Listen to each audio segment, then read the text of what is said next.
Hello friends, जय श्री महाकाल। मैं सार्थक शुक्ला आप सभी का स्वागत करता हूं YouTube channel study with Shipra तिरे पर। दोस्तों, आज मैं आपके लिए क्वेश्चन लेके आया हूं फ्रैक्शंस के। जैसे कि आप जानते हैं कि एग्जाम में सीधा क्वेश्चन पूछा जाता है कि इनमें से छोटी भिन्न कौन सी है और बड़ी भिन्न कौन सी है, यानी कि small fraction and large fraction. दोस्तों, जैसे कि आप देख रहे हैं यहाँ पे क्वेश्चन पूछा जा रहा है कि फाइंड द स्मॉलेस्ट फ्रैक्शन, यानी कि सबसे छोटी भिन्न ज्ञात करें। और यहाँ पर क्वेश्चन पूछा जा रहा है फाइंड द लार्जेस्ट फ्रैक्शन, सबसे बड़ी भिन्न ज्ञात करें। ठीक है, तो आपके पास पहले ये वाला क्वेश्चन आएगा, इसमें का एक क्वेश्चन क्या, फाइंड द स्मॉलेस्ट फ्रैक्शन, यानी कि सबसे छोटी भिन्न ज्ञात करें। ठीक है, और यहाँ पर कई संख्याएं दी जा सकती हैं। यहाँ पे संख्याएं काफ़ी सारी हो सकती है, ज़रूरी नहीं कि 4 ही हो, 6 भी हो सकती है, 7 भी हो सकती हैं। अब इसको सॉल्व करने के तरीके क्या होते हैं, ठीक है, इनको सॉल्व करने का तरीका क्या होता है मैं आपको बताता हूँ। इसको 3 तरीके से सॉल्व किया जा सकता है दोस्तों। एलसीएम मेथड, ठीक है, दूसरा होता है डिफरेंस मेथड,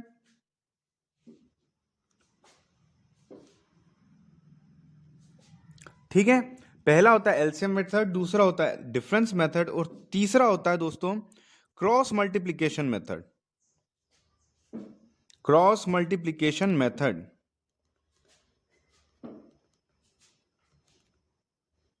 ठीक है, ये 3 तरीके से, पहली, दूसरी और तीसरी, इन 3 तरीके से ये क्वेश्चन सॉल्व होता है। ठीक है, अब मैं आपको पहले बता देता हूं दोस्तों कि किस क्वेश्चन में कौन सी मेथड लगेगी।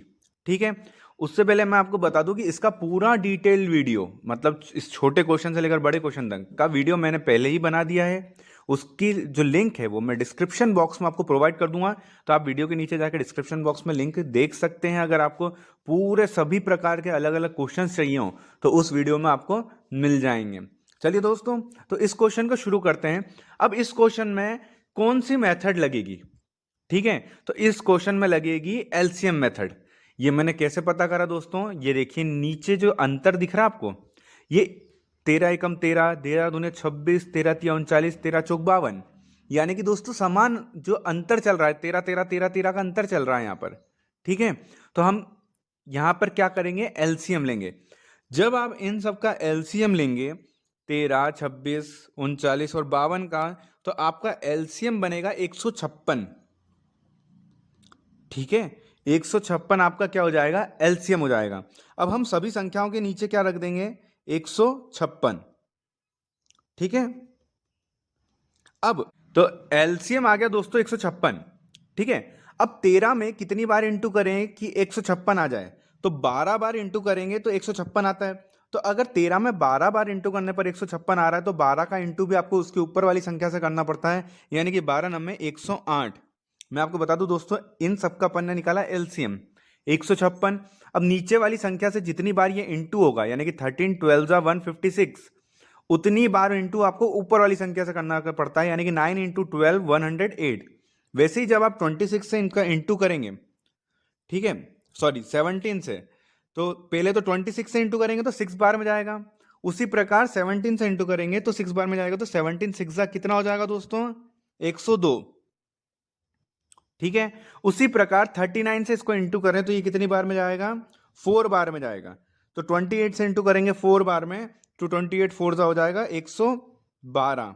ठीक है, इसके बाद में जब आप इसको 52 से इंटू करेंगे तो 52 3 तो 33 3 कितना हो जाएगा, 99। बस इतना ही करना था। अब आपको बताता हूं कि कैसे पता करेंगे कि स्मॉलेस्ट फ्रैक्शन कौन सा है। तो स्मॉलेस्ट फ्रैक्शन पता करने के लिए देखिए, नीचे की जब भी संख्या है ना बराबर आ जाती है ना, तो ऊपर वाली संख्या जितनी भी है, अब जैसे एग्जाम्पल मानते हैं इसमें सबसे छोटी संख्या क्या है, 99। ऊपर में सबसे छोटी संख्या कौन सी है, 99। तो बिल्कुल सही दोस्तों, ये वाला जो फ्रैक्शन है ये आपका आंसर हो जाएगा। तो ये वाला फ्रैक्शन कौन सा है, 33/52। ये आपके ऑप्शन में दिया होगा, आपको इसे टिक करना है। ठीक है, यानी कि सबसे छोटा फ्रैक्शन जो है वो 33/52 है। ठीक है, अब अगर इसी में आपसे पूछ लेते कि सबसे बड़ा फ्रैक्शन कौन सा है, तो आप आंसर क्या लगाते, 112/156। नहीं, ये तो सबसे बड़ा है ही सही, लेकिन आंसर क्या होता है, 28/39। ठीक है, और इसी तरीके से आपको छोटे से बड़े में जमाने के लिए भी आ सकता है कि असेंडिंग ऑर्डर में इन्हें जमाइए या डिसेंडिंग ऑर्डर में जमाइए। मैंने दोस्तों अभी आपसे बोला था कि मैंने डिटेल वीडियो जो बनाया है वो आप जरूर देखें, आपको ये पूरा कंफ्यूजन क्लियर हो जाएगा कि किस तरीके से होता है। ठीक है, इसी प्रकार से हम अगला क्वेश्चन करते हैं। ठीक है, फाइंड द लार्जेस्ट फ्रैक्शन। ठीक है, फाइंड द लार्जेस्ट फ्रैक्शन, सबसे बड़ी भिन्न, इसमें सबसे छोटा बताना था। ठीक है, अब इसमें सबसे बड़ा बताना है। लेकिन देखिए नीचे दोस्तों, इनमें है ना समान, किसी प्रकार से कोई टेबल नहीं चल रहा, कोई समान अंतर नहीं है। अब आपको क्या करना पड़ेगा, इसको करना पड़ेगा आपको डिफरेंस मेथड से।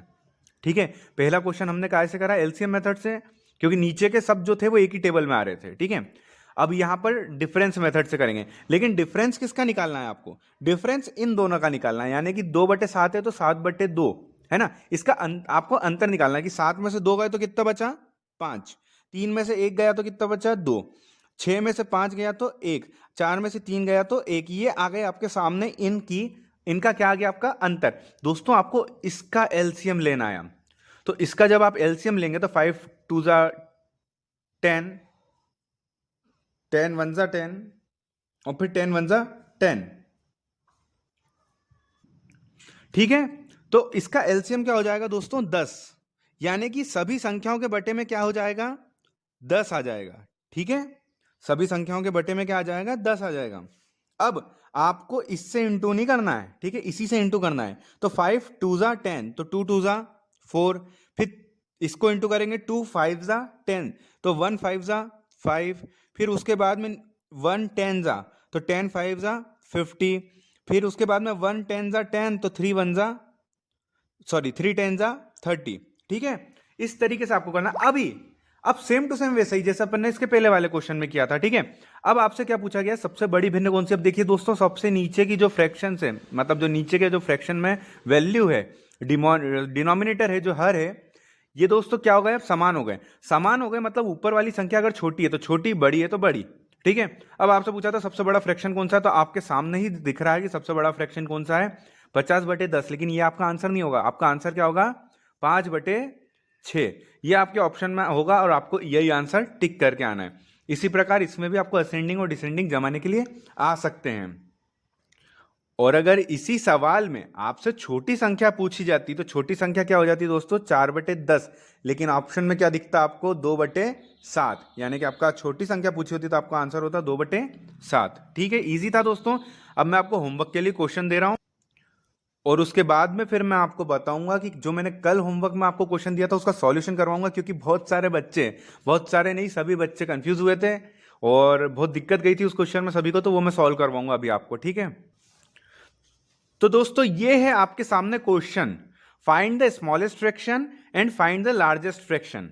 ठीक है, छोटी भिन्न, पहले वाले क्वेश्चन में आपको छोटी भिन्न ज्ञात करनी है और दूसरे वाले क्वेश्चन में आपको बड़ी भिन्न ज्ञात करनी है। ठीक है, ये क्वेश्चन है आपके सामने 8/15, 14/33, 7/13, 11/13 इस वाले क्वेश्चन में, और इस वाले क्वेश्चन में 6/7, 5/6, 7/8 और 4/5। ठीक है, तो इसमें छोटी फ्रैक्शन ज्ञात करनी है और इसमें लार्जेस्ट फ्रैक्शन ज्ञात करनी है, और इसका आंसर आप मुझे कहाँ देंगे, कमेंट्स बॉक्स में। ठीक है, अब मैं आपको कल का जो क्वेश्चन है वो सॉल्व करवाता हूं। ठीक है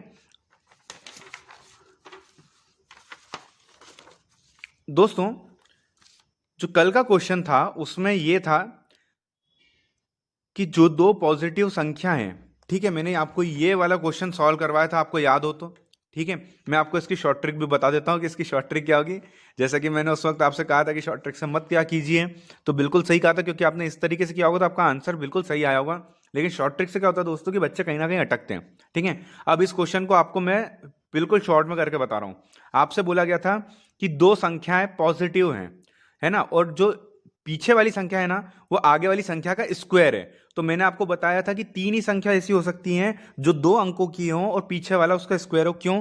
क्योंकि मैं आपको फिर से करके बताता हूं, 1 का स्क्वायर 1, 2 का स्क्वायर 4, 3 का स्क्वायर 9 और 4 का स्क्वायर हो जाएगा 16। तो ये तो 3 अंकों में बदल गई। तो क्वेश्चन में तो आपसे सिर्फ ये कहा गया था कि 2 डिजिट पॉजिटिव नंबर, ठीक है, और 2 डिजिट पॉजिटिव नंबर यही है जिसके आगे वाली संख्या का स्क्वायर पीछे वाली संख्या है। ठीक है, अब आपको कुछ नहीं करना था, आपसे बोला गया था कि इन दोनों संख्याओं को पलट दें।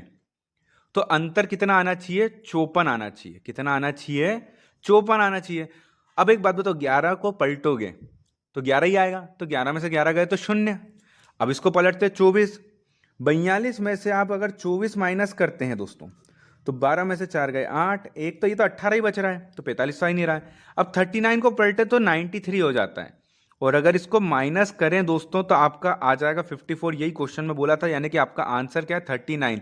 अब 39, अब बच्चे क्या करते हैं 39 आंसर टिक कर देते हैं, लेकिन क्वेश्चन में क्या पूछा था कि 39 का 40%, जो भी संख्या आएगी उसका 40%, यानी कि हमने जो सॉल्व करा था 39 का 40% 15.6।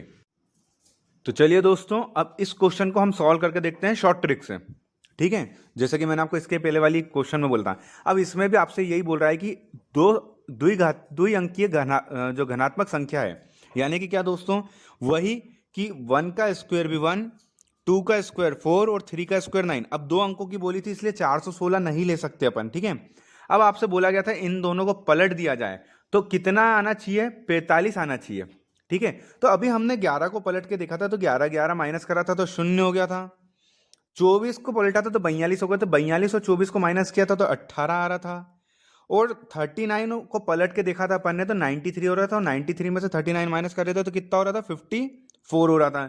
यानी कि किसी भी दो अंकों को, संख्या को, जिसका पीछे वाला आगे वाले का स्क्वायर हो, यानी कि देखिए जैसे 1 का स्क्वायर 1, 2 का स्क्वायर 4, 3 का स्क्वायर 9। ठीक है, 4 का क्यों नहीं लिया दोस्तों, बार बार बता रहा हूं, क्योंकि ये 3 अंकों की संख्या हो जाएगी, 4 का स्क्वायर 16। ठीक है, इसलिए हमने ये नहीं लिया है। ठीक है, अब किसी भी संख्या को पलटने पर कितना, 45 नहीं आ रहा है, यहां पर देख लीजिए 45 पूछा है, यानी कि आपका आंसर क्या हो जाएगा, सी एंड डी, जो कि चौथा ऑप्शन हमेशा आपको दिखता है एग्जाम में, कैन नॉट बी डिटरमाइन। ठीक है, या फिर आपको क्या दिखाई देगा, नन ऑफ दीज। ठीक है, नन ऑफ दीज आपको करके दिखाई देगा। ठीक है, एग्जाम में जो ऑप्शन रहते हैं आपके, ठीक है, या तो कैन नॉट बी डिटरमाइन दिखाई देगा या फिर नन ऑफ दिस, क्योंकि ये क्वेश्चन सॉल्व ही नहीं किया जा सकता है। ठीक है, तो उम्मीद करता हूं कि आपको ये क्वेश्चंस अच्छे लग रहे होंगे जो कि एग्जाम में डायरेक्ट पूछे जाते हैं दोस्तों। फ्रेंड्स, होमवर्क का क्वेश्चन का आंसर आपको कमेंट्स बॉक्स में देना है। वीडियो पसंद आया तो इसको लाइक करें। जिसने भी अभी तक चैनल को सब्सक्राइब नहीं करा दोस्तों, वैकेंसीज की जानकारी के लिए और पढ़ाई से रिलेटेड वीडियोस की जानकारी के लिए चैनल को सब्सक्राइब करें और बेल आइकन पर प्रेस करें, ताकि आपके पास डिटेल नोटिफिकेशन जो है वो डायरेक्ट पहुंच सके। चलिए फ्रेंड्स, मिलते हैं अगली क्लास में। थैंक यू फ्रेंड्स, जय श्री महाकाल।